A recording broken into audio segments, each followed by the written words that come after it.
Next chapter, Seeing. "But I can't see the inside of you," said David. "That is because you're just at the beginning of your return to wholeness," answered Grandfather. "You're still stuck in what you have been taught, and you mistake what you have been taught for the way the world works. But what you have been taught is really just a story that you were required to carry in order to be accepted by the people you came from." "But is nothing real?" said David in exasperation. "Stories are real," answered Grandfather mysteriously. "They are real stories. Your illness is that you have been taught to look at them instead of living in a world that is alive. You have replaced your aliveness with stories that have frozen the world. That's the epidemic with which your people have been trying to infect the world, and you." David could not believe what he was hearing. Grandfather looked at him curiously, as if he were looking right through David, and Grandfather knew this was a vital turning point. David would either remain more frozen than he had been, or else he would begin to melt. Suddenly David began to cry, loud. Tears gushed from his eyes in a stream. He could not restrain his sobbing. Elephant had gently placed his trunk on David's shoulder and said, "Trust Grandfather." "These tears are real," said Grandfather. "These tears are a part of nature, of your own deep nature. Many humans have disconnected from nature, have disconnected from their own deep nature. People have unfortunately learned that they have to send their own children through a severe survival course, but this is a mistaken belief. The survival course is of their own making. They have built it themselves, and then they try to fit their own children into it, even though it requires their children to build their own prisons of false beliefs, of false stories. But these tears will help you melt the prison you have been building. This is nature, your own inner nature, coming to your rescue. When your thinking has fully rejoined with your deep feeling, then you will find yourself back in the world of nature. Next chapter. True stories and false stories. "But if everything I've learned is just a story, then what is real?" asked David. "Your climb up the mountain yesterday with Bear Man was real, even though along the way you were still confused by the stories that kept arising in you. This is where all your questions came from. What you were experiencing didn't quite fit the stories you had learned to tell yourself, and you were striving to fit the two together. At a certain point in your growing, you will need to recognize where stories fit in the world. You have been taught that some stories are true and others are false. But this is both true and false.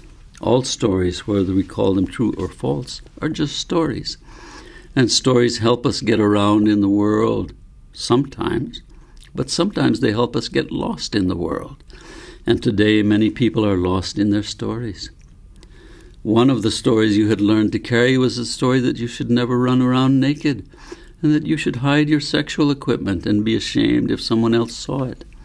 But clothes are like a story that hides our nakedness. Under our clothes we are all naked, but we should never confuse our clothes with who we are. That's what kings do. They think a crown makes them a king, but that is so only as long as people are willing to keep telling such a story. Under the crown, a king is as naked as you were yesterday climbing the mountain. And in most cases, a king has disconnected from nature and is totally dependent upon people's stories for who he thinks he is. Once they stop telling that story, then his kingship disappears, and he doesn't know what to do with his nakedness. Just like you didn't know at first what to do with yours, until you realized that your body was enjoying being in direct contact with nature and returning to its aliveness after having been hidden for so many years. Bodies like to be alive. They enjoy the briskness of the air and the chill and warmth of the weather, and it is only then that a body begins to see again. It is not your body that tells a story, but your thinking. And your thinking was never meant to control your body. They were meant to work as a team, but your thinking has learned so many false stories that it was difficult for your body to exert its need for its own aliveness. For many people think that their thinking is the only thing that is alive, and that is one of the most false stories that they tell. But isn't thinking alive? Thinking is alive, but it has been imprisoned in the false stories it has learned to tell about itself, and it has become afraid of venturing outside of those stories. Next chapter, confusion. David's thinking was whirling around, and he felt as if he was in the middle of a tornado. His thoughts were bumping into each other. Parts of sentences would jump in and then disappear. Questions kept surging and retreating, and there was no way out of the confusion that he felt. Slap! David was startled. Grandfather had just slapped his face. He opened his eyes in wide shock and just looked at Grandfather, not believing what had just happened. This is the real world, said Grandfather. This is the world where your body feels its aliveness, loves to climb mountains and meet bears, and to feel the sunshine and the wind.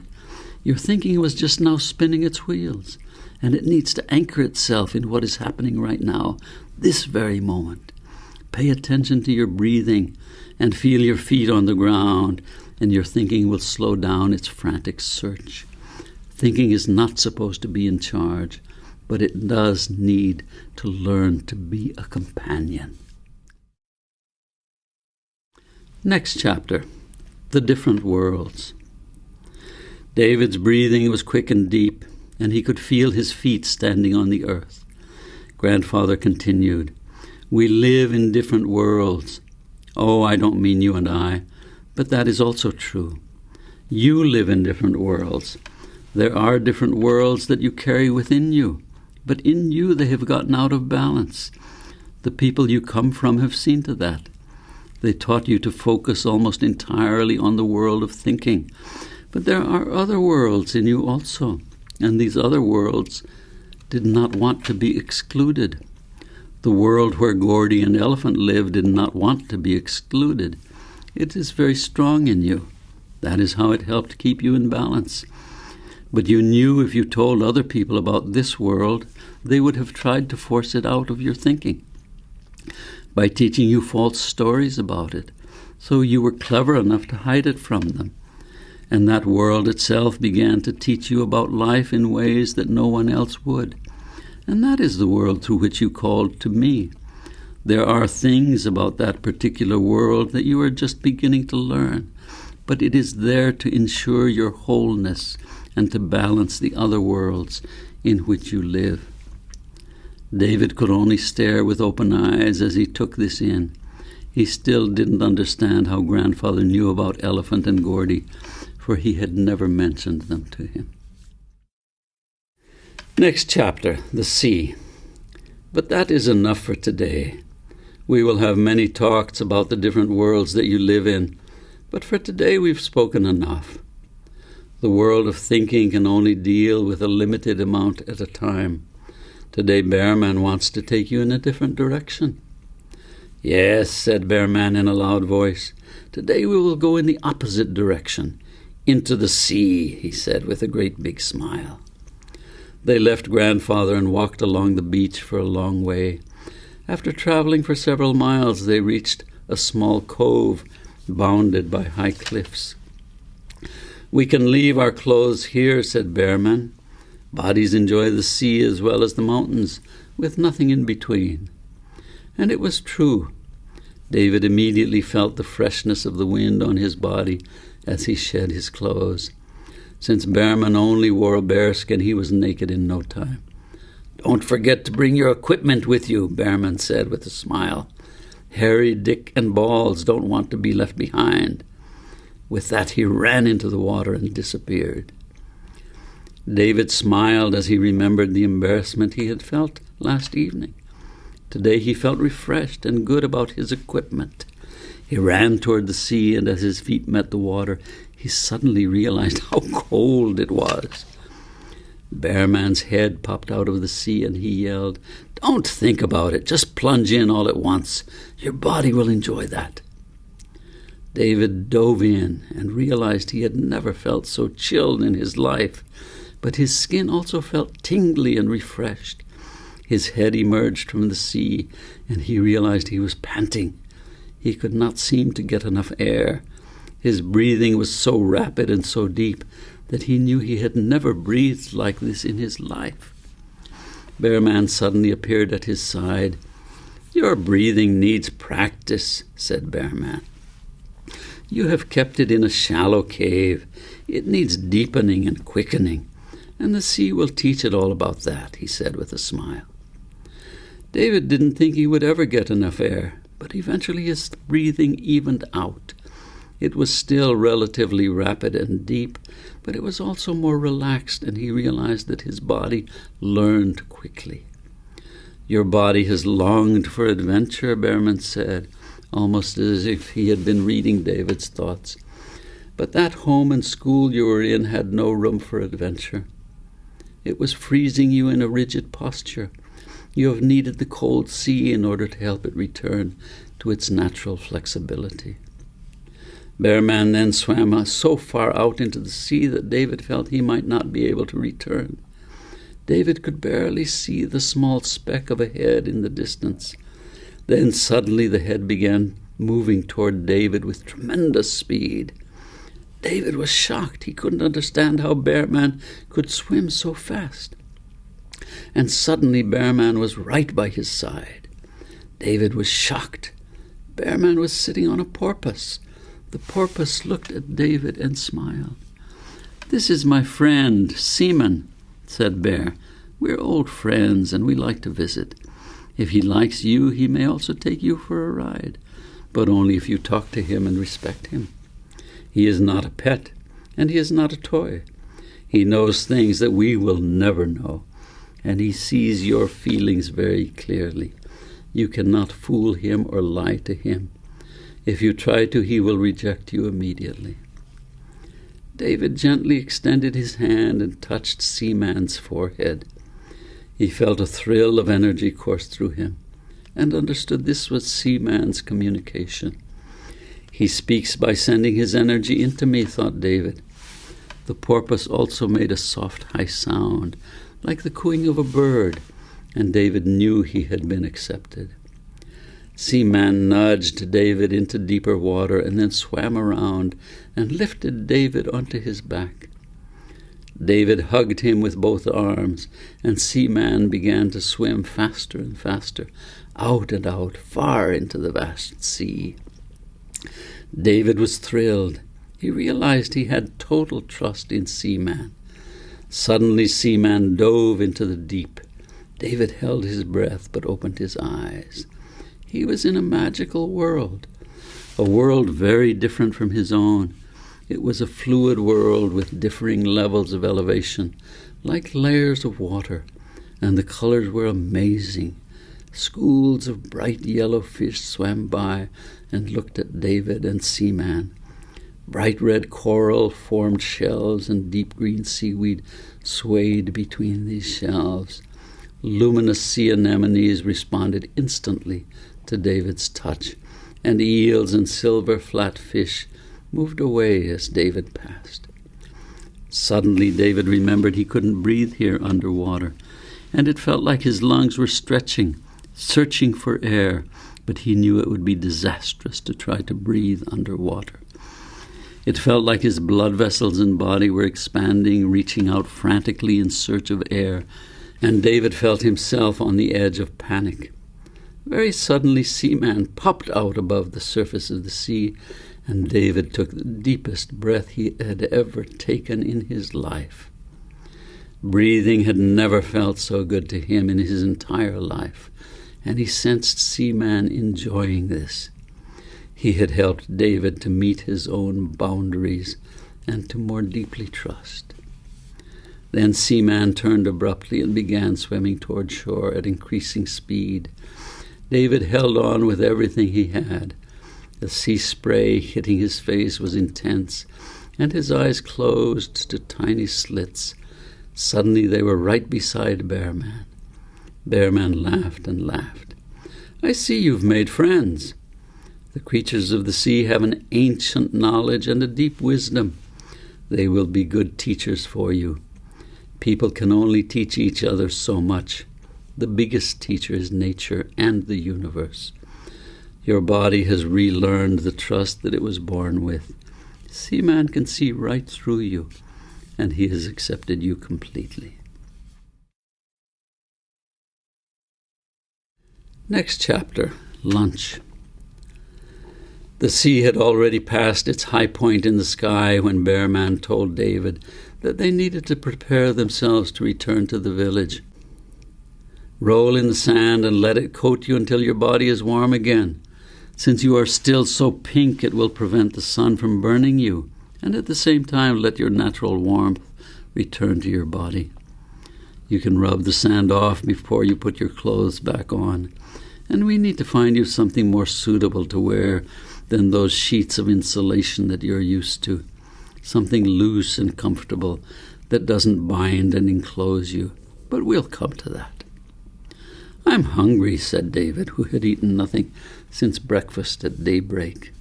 "Good," replied Bear Man. "Let your body fully enjoy its hunger before you eat. That way the food will taste even better."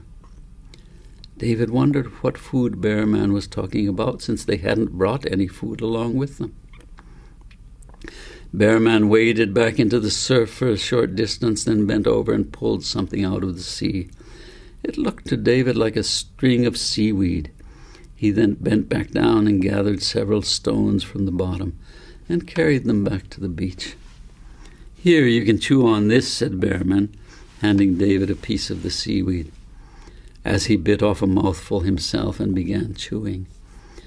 David took it and was surprised at how firm and substantial it was, salty and refreshing. He swallowed it and bit off another mouthful while Bear Man busied himself with the stones, cracking them against each other. Then he handed one to David and said, "These are oysters, big and juicy, and you only need 2 or 3 right now." David had never eaten a raw oyster before, and saw it was wet and slimy and didn't look like anything he had ever eaten before. But he was so hungry that he put it in his mouth and began chewing. He was surprised at how good it tasted.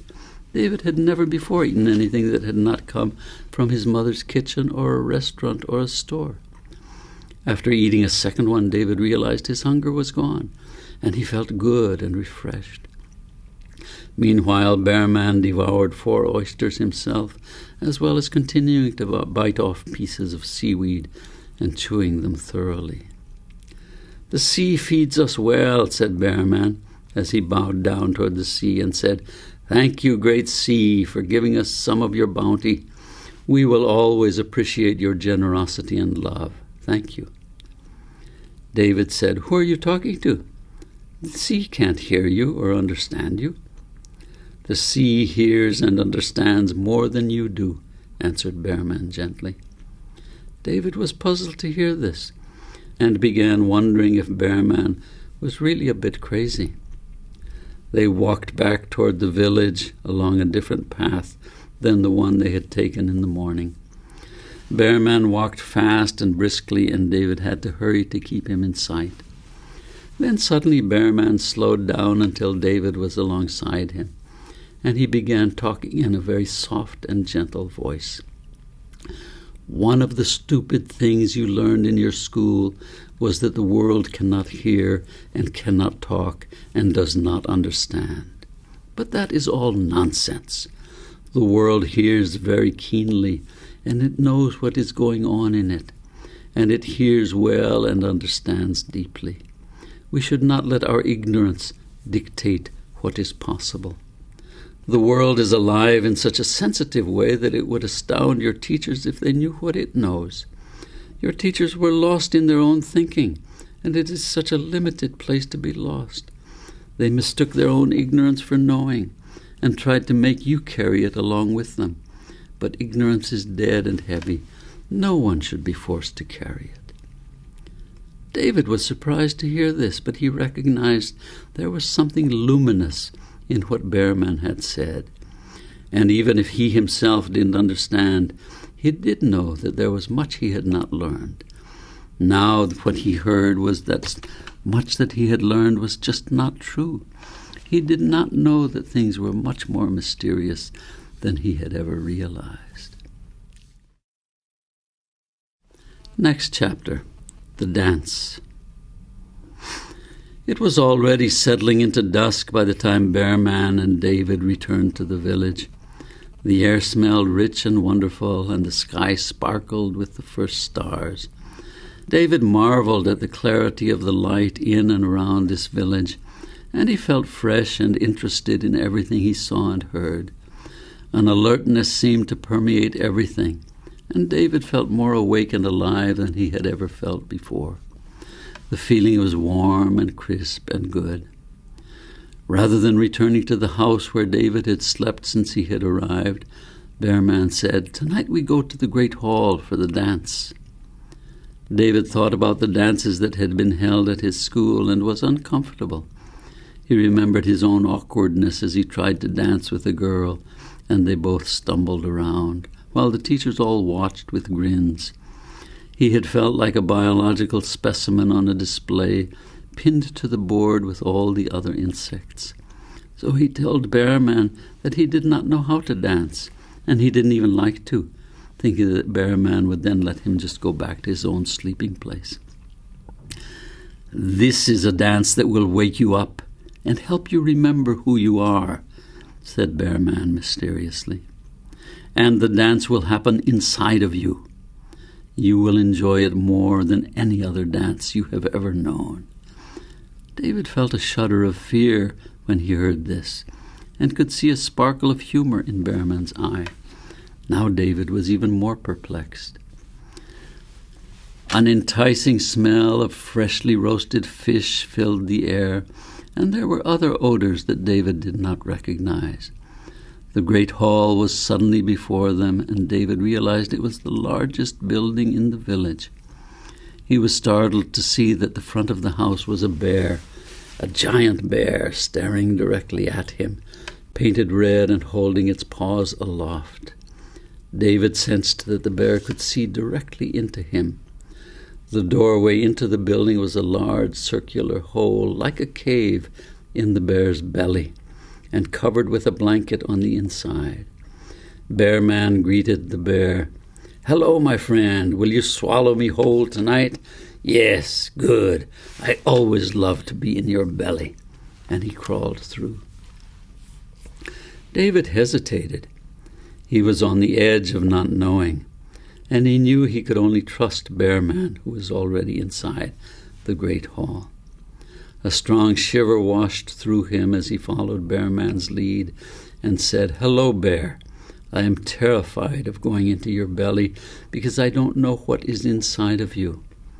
But as David approached the hole in the bear's belly, he felt a warmth rush through his own belly, and tears came to his eyes. He knew Bear had accepted and welcomed him, although he did not know how he knew this.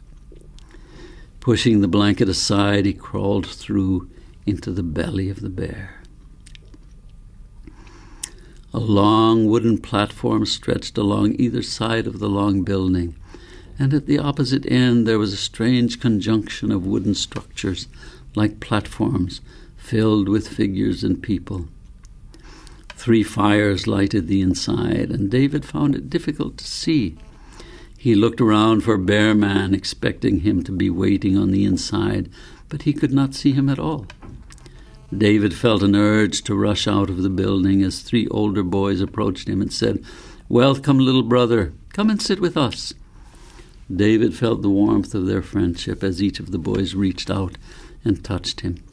He expected them to shake hands with him, but one put his hand on David's shoulder, another grasped his arm with both hands, and the third, a taller boy, gently rubbed David's head.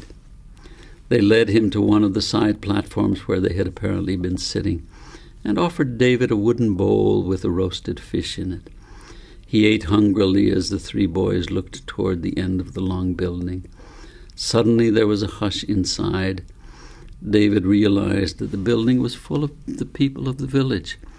This must be the entire village, he thought. There was a gasp as a figure jumped into the middle of the building, and it looked like a large bear. Through the dim light, David watched as it prowled around inside, walking on two legs and then on all four, and suddenly standing up. It had a very large head, and David could see that its mouth opened and closed, but it made no sound.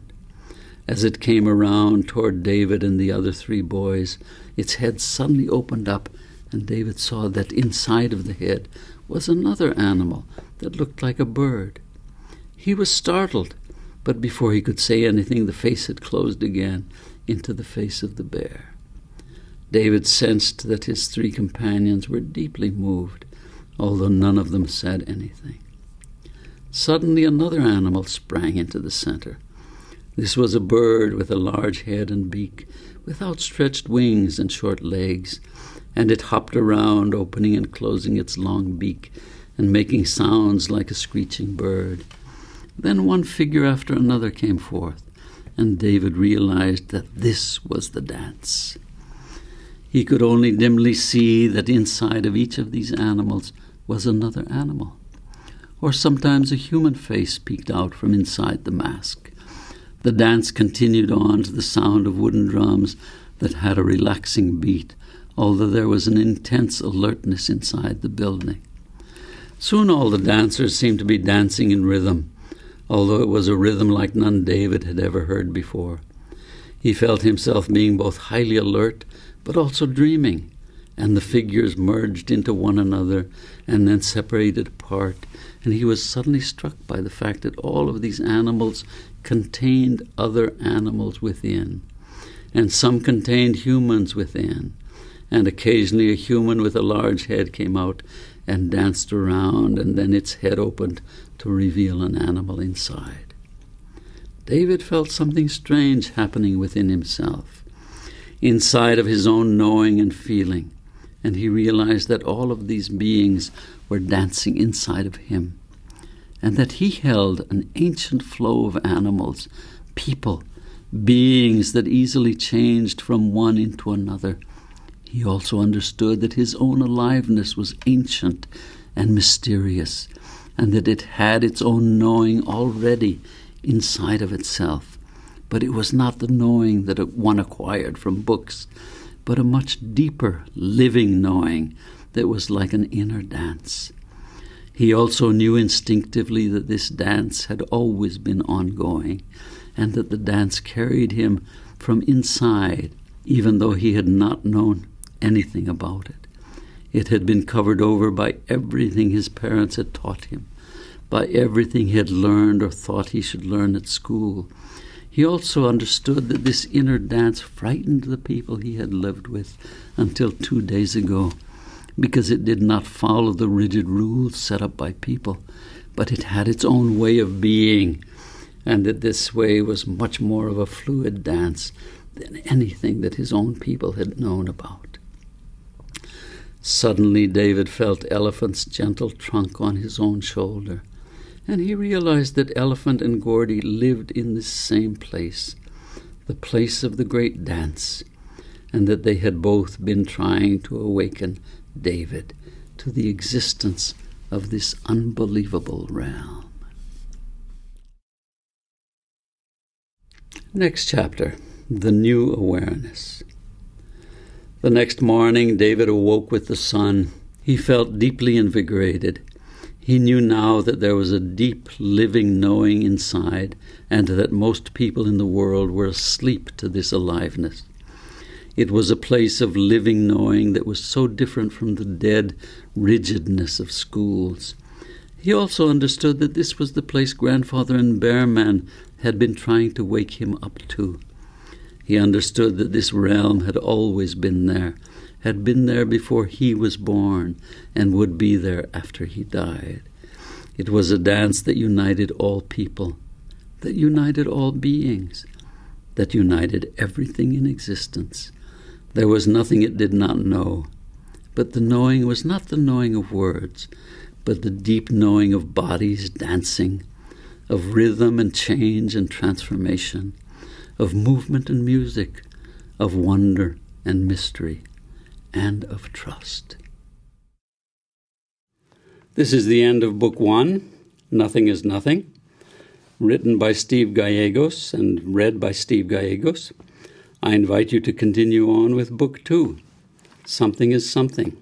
Thank you for listening.